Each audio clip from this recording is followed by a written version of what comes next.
Easy পাঠশালার নতুন একটি ক্লাসে আপনাদের সবাইকে স্বাগত জানাই। ইজি পাঠশালার আজকের ক্লাসে আমরা আরও একটি প্যাসেজ দেখব। বলতে আমরা প্যাসেজটিকে পড়ব এবং এই প্যাসেজের মাধ্যমে যে গ্রামারগুলো ব্যবহার হয়েছে সেগুলোকে শিখব। তাহলে কথা না বাড়িয়ে চলো শুরু করা যাক। প্রথমে আমরা প্যাসেজটাকে পড়ব এবং তারপরে প্রত্যেকটা ওয়ার্ড বাই ওয়ার্ড গ্রামারগুলো কীভাবে ব্যবহার হয়েছে এই সেন্টেন্সের মাধ্যমে সেগুলোকে আমরা দেখব। তাহলে প্রথমে আমরা পড়ে নিই। A farmer is a person who grows crops and vegetables for us. এখানে ফার্মার কি? ফার্মার হচ্ছে একটা থার্ড পারসন সিঙ্গুলার নাম্বার। ঠিক আছে, ফার্মার কি? ফার্মার হচ্ছে থার্ড পারসন সিঙ্গুলার নাম্বার। সেই জন্য কী হয়েছে, ফার্মারের পরে ইজ বসেছে। বুঝে গেল? আর এই ফার্মারের আগে কি বসেছে? এ বসেছে। ফার্মার কি? একটা নাউন। ফার্মার হচ্ছে একটা নাউন। এই নাউনের আগে যা বসে সেটা কি? অ্যাডজেক্টিভ। ঠিক আছে, এটাকে অ্যাডজেক্টিভ বলতে পারি, আমরা কি বলতে পারি আবার? আর্টিকেলও বলতে পারি। ঠিক আছে, a farmer is a person. A person, person কি? একটা noun. Who grows crops and vegetables.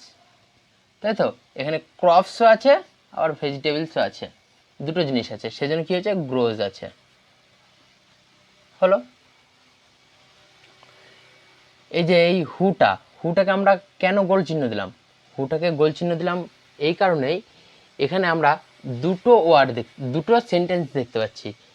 আর এই দুটো সেন্টেন্সকে কি দ্বারা যোগ করা হয়েছে? হু দ্বারা যোগ করা হয়েছে। হু জয়নিং ওয়ার্ড দ্বারা যোগ করা হয়েছে। একটা সেন্টেন্স হচ্ছে a farmer is a person. A farmer is a person কি? একটা সেন্টেন্স। এবং a farmer gross crops and vegetables for us, এটা হচ্ছে আলাদা একটা বাক্য। এই দুটো বাক্যকে কি দ্বারা যোগ করা হয়েছে? হু জয়নিং ওয়ার্ড দ্বারা যোগ করা হয়েছে। তাহলে এটা কি? একটা joining word, joining sentence. He works, he কি? Third person singular number, same. সেজন্য কি হয়েছে? ভার্বের সাথে এস বাই যোগ হয়েছে, verb plus S by ES যোগ হয়েছে। হলো।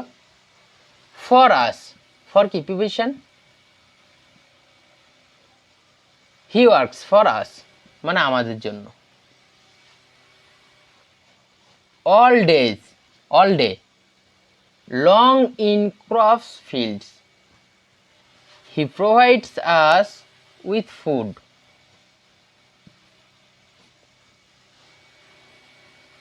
হি provides us,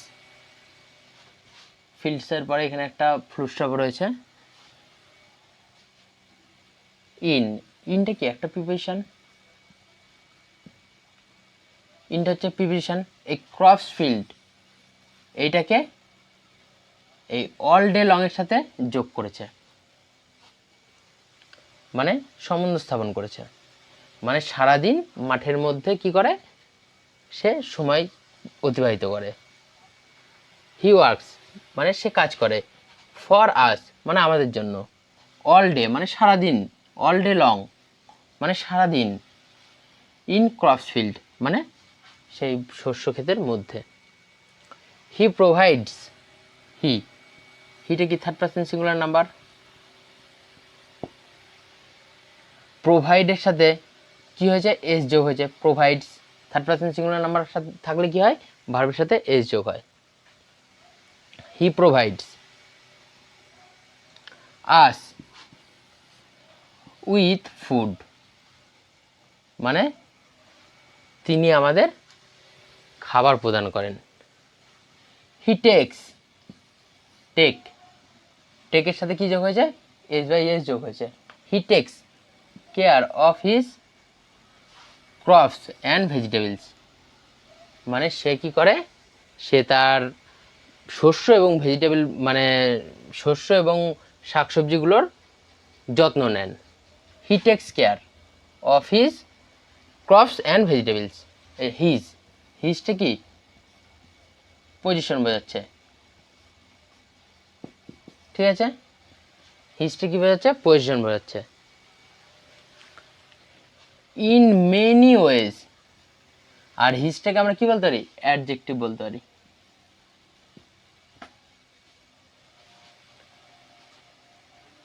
he takes care of his crops and vegetable in many ways.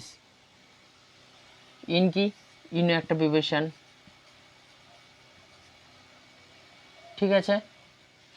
He waters his field everyday, মানে সে প্রত্যেক দিন জল প্রদান করে।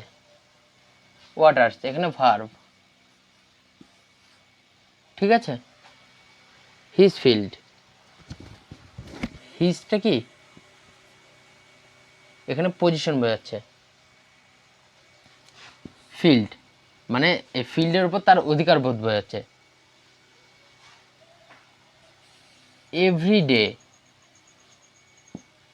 সাম grow well under sun days while some needs shade of big leaf trees. Some grow well মানে কিছু কি হয় সহজেই ওই সূর্যের আলোর নিচেই বেড়ে ওঠে। while some needs shade of big leaf trees মানে আবার কিছু শস্য রয়েছে এরকম যাদের বড় বড় ছাওয়া প্রয়োজন হয়, মানে বড় বড় পাতাযুক্ত গাছের ছাওয়ার প্রয়োজন হয়। যেরকম উদাহরণ হিসেবে বলতে পারো তোমরা টি, কফি, ঠিক আছে? তাহলে আমরা এইটুকুনি দেখে নিই। Some grow well under sun days while some needs shade of preparation big leaf trees. এই যে ট্রিজের সাথে ট্রিজটা কি প্লুরাল, বিগ লিভস, এই ট্রিজের বর্ণনা দিচ্ছে কি বিগ লিভস, সেজন্য এটা কি অ্যাডজেক্টিভ, ঠিক আছে? এবার এই অফটা কার সাথে যোগ করছে, সম্বন্ধ স্থাপন করছে এই শেডের সাথে।